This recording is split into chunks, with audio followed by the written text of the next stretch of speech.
d'alerte protection bi nga xamante ni jamono joojee nag daal dinañu koy soxla waaye tamit kan moo war a doon un lanceur d'alerte loolee lépp dafay daal di baax nga daal di ciy dellu siwaat ci ni nga xamante ne noonee la ñu daal di bindee loi ba nañ ko tëggee waaye tamit li nga xamante ne moom moo di rôlu un lanceur d'alerte nan la daal di war a mën a defee li nga xamante ne moom moo di lancer alerte ba à ce que du daal di génnee ay fausse information waaye tamit du jël boppam daal di koy sàmm ci mbedd mi ba ëllëg ak ki biir leneen daal di ko ciy mën a dal. waaw effectivement donc lanceur d'alerte su fekkoon ni loo xamante ne lu simple la. et puis mu nekk loo xamante ni da ngay xëy rek jóg ngàbb say dàll wala ngàbb sa téléphone fas yéene wax ci n'importe quel sujet su boobaa du jaroon di yóbbu assemblée nationale. ndax loolu kenn ku nekk mën na ko. d'ailleurs présentement sax y a des gens yu nga xamante ni dañuy jël xam nga de façon boo xamante ni parfois erronée. woowee seen bopp lanceur d'alerte xam nga génn dem jël filmer et cetera ak yu ni mel donc bu fekkoon ne loolu kese la xëy na du soxla encadré mais bu ñu demee ba bëgg ko encadrer rek c'est parce que bëgg nañ ko jox contour jox ko aussi contenu wax ne lii mooy alerte lii mooy lanceur d'alerte lii mooy condition yi ñu koy war a mën a considérer bu fekkee ni da nga koy def voilà cadre bi nga ko war a defee ainsi de suite donc loolu tey moom lañ doon waxtaanee ci assemblée nationale loolu nag li ko tax a jóg tout simplement objectif bi ñuy poursuivre mooy fexe de sorte que maanaam danañ fat fépp ci lu jëm ci wàllu malversation yu jëm ci lu mel ni ay crimes économiques ak yu ni mel lu tax may wax fat fépp mooy tey su fekkee da nga jël OFNAC teg jël effectivement loi sur l'information teg jël déclaration patrimoine teg jël lanceur d'alerte teg c'est-à-dire bu fekkee ni waa ji rëcc na ci bii mën naa bañ a rëcc ci bëli donc su fekkee ni également OFNAC jugul dem wala boog nu ma koy tuddee liggéeyam toll na foo xamante ni mënul jóg rek directement daal di dem saytu li muy saytu ka fa nekk mën na koo indil information bi donc loolu dafay maximiser les possibilités pour que ñu mën a xeex ak li nga xamante ne moo jëm ci wàllu ay guerre ay enrichissement illicite ak lu jëm ci wàllu crime économique ak délit économique yeeg yu ni mel donc loolu moo tax a jóg effectivement cette loi ñu yóbbu ko à l'Assemblée nationale ñu voté ko tey nag donc mu war a des ñu war ko promulguer pour mu appliquer wu donc lanceur d'alerte mooy kan mës nañ ko fi waxtaanee on va tout simplement faire un rappel ça dañ ne la pour nga mën a nekk lanceur d'alerte il faut nga nekk dans une situation bu war a mën a tax yow nga wax ci sujet bi nga bëgg a alerter qu'est-ce que je veux dire mooy tey su fekkee ni da ngaa nekk dans une entreprise donnée yaa ngi nekk biir Média 28 nga xëy un bon jour ne da ngay nekk lanceur d'alerte mais la ngay alerter ma nga biir Sunugal 24 su boobaa effectivement leneen la tax a jóg. waaw voilà donc parce que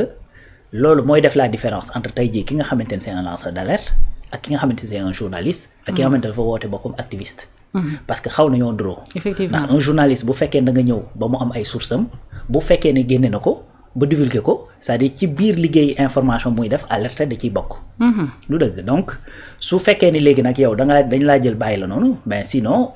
C'est à quoi bon un journaliste di def du travail de journalisme donc pour nga nekk lanceur d'alerte déjà il faut nga nekk dans une position bu lay mën a permettre nga daal di mën a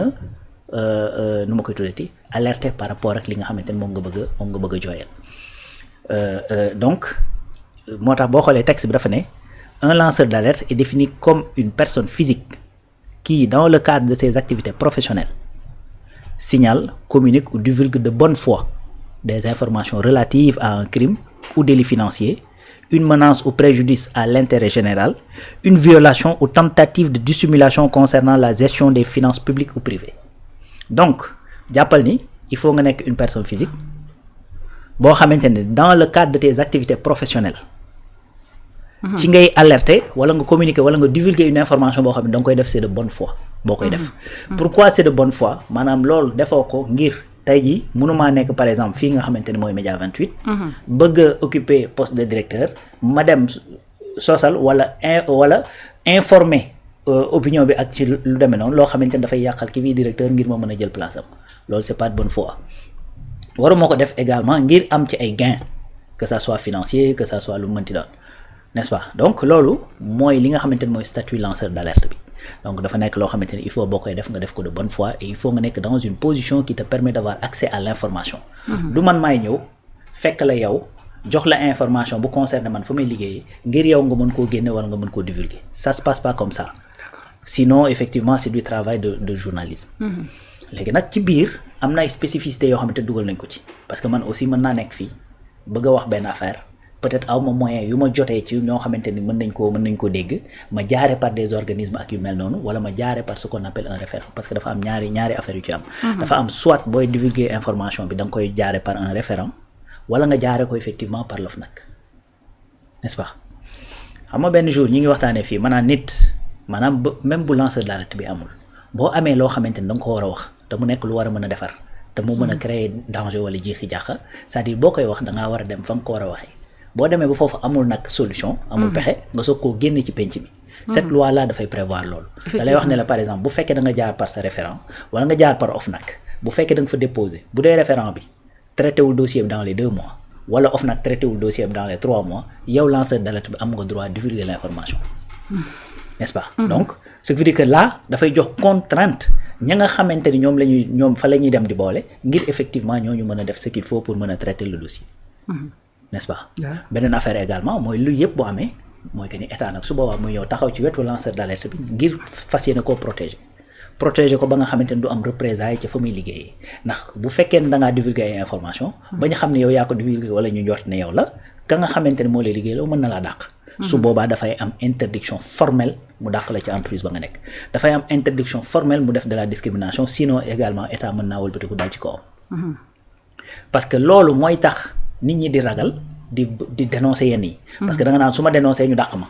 wala su ma dénoncer ñu discriminer ma wala su ma dénoncer ñu isoler ma léegi nag yooyu yëpp boo ko ragalee tax xam ne ku ne xam ne liggéey ak salaire ni nga xamante ne noonu la mel ci doomu aadama su boobaa da ngay préférer noppi li nga xamante ne mën naa yàqal ñëpp plutôt que dénoncer ko léegi état da lay ñëw protéger ci loolu n'est-ce pas donc loolu muy beneen aspect boo xamante ne dañ koo tënk ci biir loi bi beneen aspect bi ñu tënk ci biir loi bi loolu mooy tey comme li ñuy wax ñi nga xamante ne mën nañ leen topp ci enrichissement illicite ak yu demee noonu ku ne xam na ne ci biir enrichissement illicite bëri na lu ñu ciy dégg affaire de prête-nom voilà ñu ne léegi yow su fekkee da nga nekk prête-nom nga jóg dem directement dénoncer sa bopp jàppale état bu mu mën a récupérer loolu nga xamante ni ci état lañ ko jëlee woon wala ci entreprise privée ba tax effectivement ñu koy blanchir à travers yow sa tur su boobaa état également dana la protéger dana fexe effectivement ba récupérer kii yooyu mais condition bi ñu lay tegal nag mooy que ni il faut que mu nekk loo xamante ni ay information dana mën a permettre ñu aboutir à une condamnation dana mën a permettre également ñu récupérer li nga xamante ni mooy alal ji nga xamante ni moom lañ def ci sa yow muy prête-nom bu ñu demee ba yegg foofu nag état ne la mën nañ sax dem ba yegg ci ñu neexal la ci état ci loolu nga nekk loolu nag du guléet am na sax ñoo xamante ni dañuy jël teg loolu sur la table ne loolu warta mën a nekk parce que su boobaa di nga gis benn koo xamante ni dana ñëw daal di def loolu juste pour mën a jot ci 10% beeg yu ne mel d'accord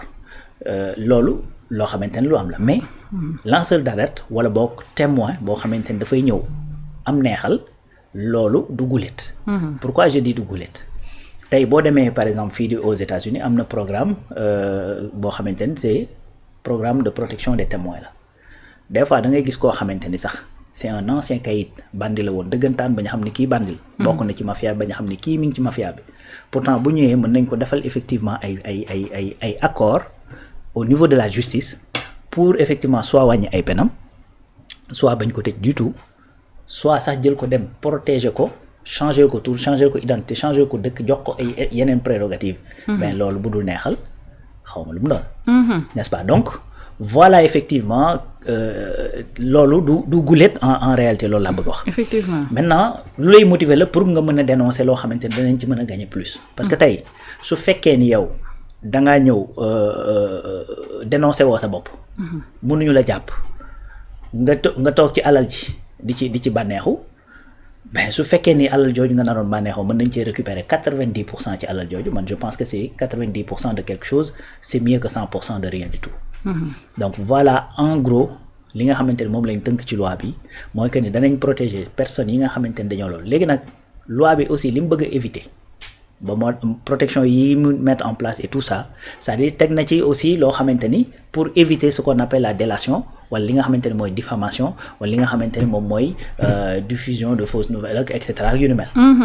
parce que en vérité peine yooyu ba tey dafay nekk di encourir boo ñëwee ne dangaa nekk lanceur d'alerte jaar fi nga war a jaar ñu dem ba gis ne effectivement yow mi kat li ngay waxal nit ki da nga koo inventé dara amu ci su boobaa effectivement loi yi prévoir dal ci kaw ki nga xamante ne dafa def diffamation wala de la délation su boobaa loi yooyu dafay appliqué wu si sa kaw. yeneen corps yi nga xamante ni également dañ leen di extraire de ça parce que tey bu fekkee da nga ne lanceur d'alerte nga yor dossier médical nit nga dem ba benn moment nga ne nit kii kat mi ngi bëgg a def nangam alors que waru ko def ndax santé may ko et cetera nga daal di jël dossier médical am ne ko bàcc ci place publique bi kaso nga jëm. parce que secret médical da nga ko war a garder. tey bu noo nekk avocat nit ki daal di jékki-jékki dafa am ay corps yoo xamante ni déjà dafa am secret ci biir liggéey boobu. effectivement voilà secret boobu nag am ci biir liggéey boobu c'est-à-dire ces corps là sont exemptés effectivement de lii nga xamante ni moom la ñuy wax. munoo ñëw nekk un médecin au nom de ce médecine boobu ngay def nga ñëw bëgg a constituer lanceur d'alerte pour violer effectivement le secret médical par exemple. voilà su boobaa loolu mënta dugg ci biir loi bi. c'est pas professionnel. très bien donc noonu lañ ko tënkee ba nga xamante ni le lanceur d'alerte doit être quelqu'un boo xamante ni dafay exercer ci biir exercice su métier wala boog ci biir fa muy liggéeyee mu gis fa loo xamante ni deful mu mën koo génne teg ko sur la table dem dénoncer ko nag fa mu ko war a dénoncer ndax soit day nekk un référent soit mu dem effectivement ci OFNAC. est-ce que un lanceur d'alerte dafa war a doon koo xamante ni dañu koy daal di exposer ñëpp daal di koy xam soit ca ministère ba wala fa nga xamante ne nii moom moo di ci direction ba mu daal di nekk ba ci bërëbu liggéeyukaay wala ci koñ bi sax ñu daan ne kii mooy lanceur d'alerte bi dañu war a définir personne boobu daan ne kii mooy lanceur d'alerte bi. voilà léegi nag xam nga lanceur d'alerte en vérité comment dire c'est pas un métier et c'est pas une activité. Il faut qu'on comprenne loolu c'est-à-dire n'importe qui peut être lanceur d'alerte du métier du activité c'est-à-dire tu peux pas dire nga yeewu ne man sama activité mooy lanceur d'alerte n'est-ce pas. comme ni nga mën a xëyee ne man activiste la wala mën a yeewu ne man je suis un politicien wala man dama nekk dans la société civile wala noonu. déedéet ça se passe pas comme ça c'est pas une activité c'est-à-dire tey munoo toog ñu ne diw kat ci biir boîte bi kii mooy lanceur d'alerte boîte bi déedéet parce que n'importe qui dans la boîte peut l'être. bien sûr c'est-à-dire man mën naa accéder à une information boo xam ne yow accéder woo ci. effectivement comme suba Ndiaga mën na accéder à une information boo xamante ni ñun ñëpp accéder wuñ ci. donc voilà effectivement loolu mooy différence bi ça c'est un donc c'est pas une activité koo xamante ni dafay xëy suba ba ngoon jot jël étiquette wala boog tenue lanceur d'alerte bi nekk ci biir boîte bi ngir fexe di fouiner di xool effectivement lan laa war a mën a boole. ça se passe pas comme ça. effectivement n'est-ce pas donc loo xamante ni la peut-être mën nga cee si sa cadre liggéey mën nga cee dal. je donne un exemple. tey dañu war a liggéey benn affaire gis nañu ne def nañu appel d'offre. appel d'offre bi ñu bari ñëw nañ ci présenté wu. yow yaay le moins 10 ans man je suis pas le moins 10 ans. mais jaar naa par des micmacs yoo xamante ni fexe nañ ba lijjanti ba jox ma marché bi. loolu bu ñu ko defee gis nañ ni kat entreprise bi dana ci perte alal ndax surfacturation boobu ñu def dafay wëlbatiku demaat ci keneen. donc man su ma yamee ci loolu. ça veut pas dire que chaque jour damay war a mën a yam ci loolu. dëgg la voilà donc loolu laay jël daal di koy dénoncer. donc loolu mooy en vérité lanceur d'alerte c'est-à-dire n'importe qui peut l'être dans l'exercice de ses fonctions dans l'exercice de son travail. donc c'est pas une étiquette c'est pas effectivement une activité journalière boo xamante ne da ngay xëy daal di yeewu ne comme ni ko activiste yi dafay yeewu ne man je suis un activiste c'est-à-dire ça se passe pas comme ça. donc ñi nga xamante ne dañuy ñëw bëgg a définir seen bopp comme lanceur d'alerte je leur démb ak bërki dem moo yàgg naa leen ko wax ne leen vous êtes dans l'erreur. parce que mënoo jékki-jékki toog daal di décréter sa bopp ne man je suis lanceur d'alerte